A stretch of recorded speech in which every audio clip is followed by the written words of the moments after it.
దేవునికి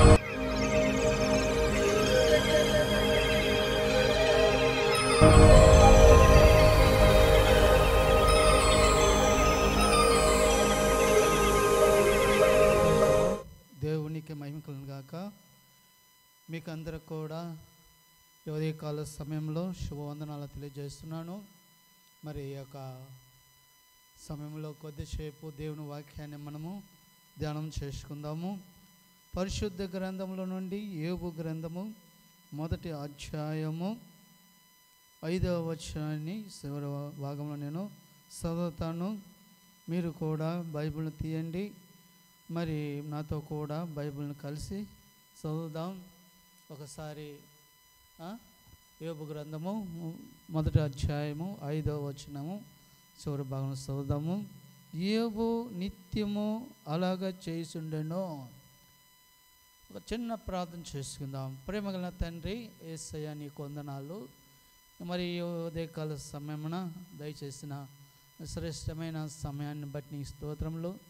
నీతో గడిపే భాగ్యము మాకు అందరికి ఇచ్చినందుకు వందనాలు చెల్లిస్తున్నాను. ప్రభువా, వట్టి వాడిని సిలుసందుకు మరుగుపరిచి బోరుగా వాడుకోండి. ఈ వాక్యం వింటున్న ప్రియులను మీరు దర్శించి బలపరిచి ఈ దినమంతటితో మీరు మాట్లాడమని సహాయం చేయమని యేసు నామమున ప్రార్థిస్తున్నాం తండ్రి, ఆమేన్. ప్రేమటి వల్లరా, మనము ఈ యొక్క సమయంలో మనం గమనిస్తున్నట్లయితే ఇక్కడ యోబు గ్రంథము 1వ అధ్యాయము 5వ వాక్యాన్ని మనము ధ్యానం చేసుకుంటున్నాము. యోబు నిత్యము అలాగున చేయుచుండెను.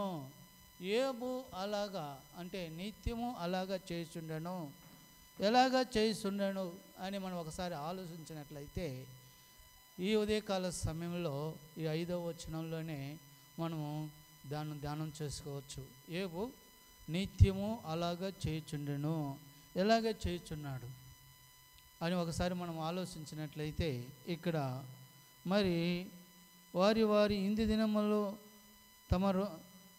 పూర్తిగా యోబు తన కుమారులు పాపం చేసి తమ హృదయంలో దేవుని దూషించారేమో అని వారి పిలిపించి వారిని పవిత్రపరిచి అరుణోదయము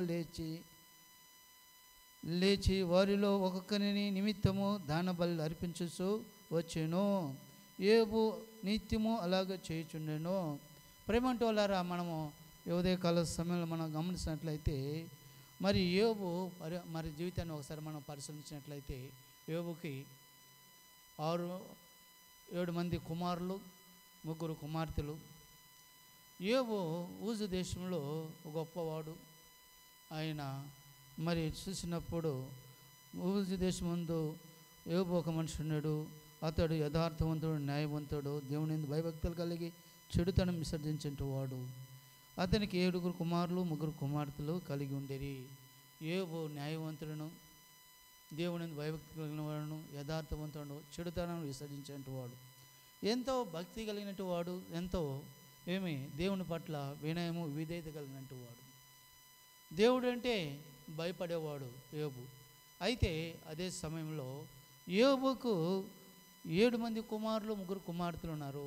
వీరు మరి వారి ఇక ఇందు దినాలలో విందు చేసుకుంటున్నప్పుడు వారు మరి దేవుని విషయంలో ఎక్కడ వారు తప్పిపోయారో, ఎక్కడ వారు దేవుని దూషించారో అని చెప్పేసి యోబు ఏం చేశాడంటే మరి అరుణోదయమున లేచి వారి యొక్క నిమిత్తము, కుమారుల నిమిత్తము దేవునికి ఏం చేస్తున్నాడంటే అరుణోదయమున లేచి వారి ఒక్కొక్కరి నిమిత్తము దానబలి అర్పించుతూ వచ్చెను.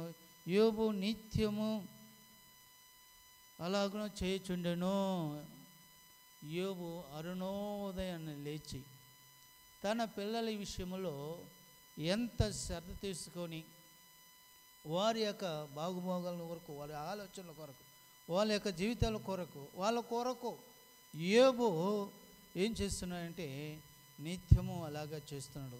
ఎప్పుడంటే అరుణోదయాన లేచి తన బిడ్డల యొక్క భవిష్యత్తుల కొరకు, వాళ్ళ ఆరోగ్యాల కొరకు, వాళ్ళ మంచి కొరకు, వాళ్ళ చెడు కొరకు, లేక వాళ్ళ యొక్క జీవిత విధానాల కొరకు తండ్రిగా మరి తన బాధ్యతను ఏం చేస్తున్నారంటే అరుణోదయాన్ని లేచి మోకాళ్ళు వేసి దేవునికి ప్రార్థన చేస్తున్నట్లుగా, ఇక్కడ నిత్యము బలులు అర్పిస్తున్నట్లుగా మనం చూస్తున్నాం.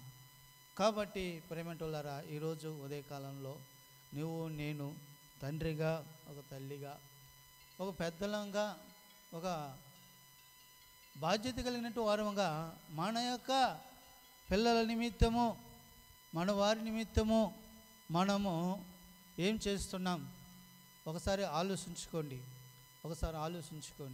నీ కుమారులు, నీ కుమార్తెలు, లేక నీ బిడ్డలు కూడా ఈ లోక సంబంధమైన జీవితాన్ని జీవిస్తున్నారా? ఒకసారి ఆలోచించుకోండి. ఆధ్యాత్మికంతో దేవునితో జీవిస్తున్నారా? ఒకసారి ఆలోచించుకోండి.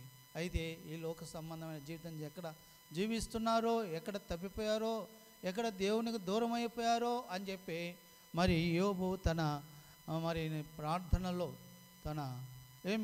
ఉదయకాలం లేచి ఇక్కడ ప్రార్థన చేస్తున్నట్లుగా తన బిడ్డల నిమిత్తము అరుణోదయం లేచి అక్కడ దానబలు అర్పిస్తున్నట్లుగా మనం చూస్తున్నాం. దానబలి అనగా దేవునికి నైవేద్యంలో బలు అర్పించే కాలం అది. అయితే ఇప్పుడైతే మరి నీవు నేను యోబులాగా నిత్యము అలాగా చేయించుండవాలని మనం చూస్తున్నాం. ఒకరోజు కాదు, ఒక వారం రోజులు కాదు, ఒక నెల రోజులు కాదు, ఒక సంవత్సరంలో కాదు. యోబు తన జీవిత కాలం అంతా తన బిడ్డల నిమిత్తము ఎప్పుడు ఎలాగ చేస్తున్నాడు, ఎందుకు ఎలాగ చేస్తున్నాడు ఒకసారి నువ్వు ఆలోచిస్తున్నావా? నువ్వు తండ్రిగా, తల్లిగా కాబట్టి మన బిడ్డల మీద, లేక మన ఇంటి మీద, మన ఒక బిడ్డల మీద మనం కలిగినంతే అంతటి మీద కూడా మనము ఇలాగా ప్రార్థన చేసేవారంగా ఉండాలా, దేవుణ్ణి అడిగేవారంగా ఉండాలా. వాళ్ళ భవిష్యత్తు కొరకు, వాళ్ళ జీవితాల కొరకు మనం తండ్రిగా, తల్లిగా చేయాల్సిన బాధ్యత చేయాలా. ఎందుకంటే ఏవో నిత్యము అలాగే చేస్తుండేనో అలాగనే చేస్తున్నాడంట. దాన్ని ఎడతెగక ఈరోజు చేశాడు, రేపు చేశాడు, ఎల్లుండి చేశాడు. రోజు అరుణోదయం లేచి ఏం చేస్తున్నాడంటే మరి ప్రార్థన చేస్తున్నాడు. ప్రేమేంటోలారా, ఆ ప్రార్థన అనేది ఎంతో గొప్ప ఆశీర్వాదకరంగా ఉంటుంది తెలిసిన. మరి ప్రార్థన అనేది ఒక ఊపిరి లాంటిది. మనిషికి మనం ఊపిరి పీల్చుకోవాలంటే గాలి ఎంత అవసరమో, ఆక్సిజన్ ఎంత అవసరమో మనకు ఊపిరి పీల్చుకున్నంత మాదిరిగా ఆధ్యాత్మికంగా ప్రార్థన అవసరం. మనం పెద్దలుగా, తండ్రులుగా, తల్లులుగా ప్రార్థన చేసి బిడ్డల భవిష్యత్తుని తీర్చిదిద్ది వారిని దేవునిలో ఉంచటము అనేది ఎంతో బాధ్యత కూడినంటే మరి పని ఇది. కాబట్టి ఈరోజు లోకంలో చాలామంది వారు బిడ్డలు వారు తప్పిపోతున్నారు, వారు పాడైపోతున్నారు, వారు అనేకమైన వ్యసనాలకి, అనేకమైనటికి బానిసలైపోయి చెడిపోతున్నారు. చెడిపోతున్నారంటే కారణం ఎవరు? ఒకసారి మనం ఆలోచించుకోవాల్సిన వారు అంటున్నాం.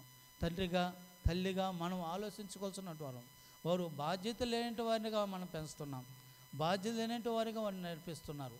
కాబట్టి ఈరోజు ప్రేమంటోలారా, దేశంలో ఎంతోమంది ఎన్నో రకాలంగా మరి తండ్రుల కొరకు, తల్లుల కొరకు బాధపడేవారు. నా తండ్రి, నా తల్లి నన్ను బాగా పెంచుంటే నాకు ఎంతో ఈరోజు నేను ఆశీర్వాదకరంగా ఉండుంటేనే అని చెప్పేసి బాధపడే బిడ్డలు ఉన్నారు ఎంతోమంది. కాబట్టి ప్రేమటోలారా, నువ్వు నేను కూడా యోబు నిత్యము అలాగా చేయుచునంటే ఆయన అరుణోదయం లేచి తన బిడ్డలు ఎక్కడ తప్పిపోయారు, పాపం చేస్తారని చెప్పి ఆయన మరి మోకాళ్ళు వేసి కన్నీరుతో ప్రార్థన చేస్తున్నాడు. నువ్వు నేను కూడా అలాగా చేయాలని చెప్పి దేవుడు కోరుకుంటున్నాడు. దేవుడు వాక్యం దేవుడు దీవించునుగాక. చిన్న ప్రార్థన చేసుకుందాం. పరిశుద్ధడానికి స్తోత్రంలో అదే కాలంలోనైనా తన వాక్యము అనేక హృదయాలను స్పందించండి, తాకండి, సహాయం చేయమని యేసు నామమున ప్రార్థిస్తున్నాను తండ్రి. ఆమేన్.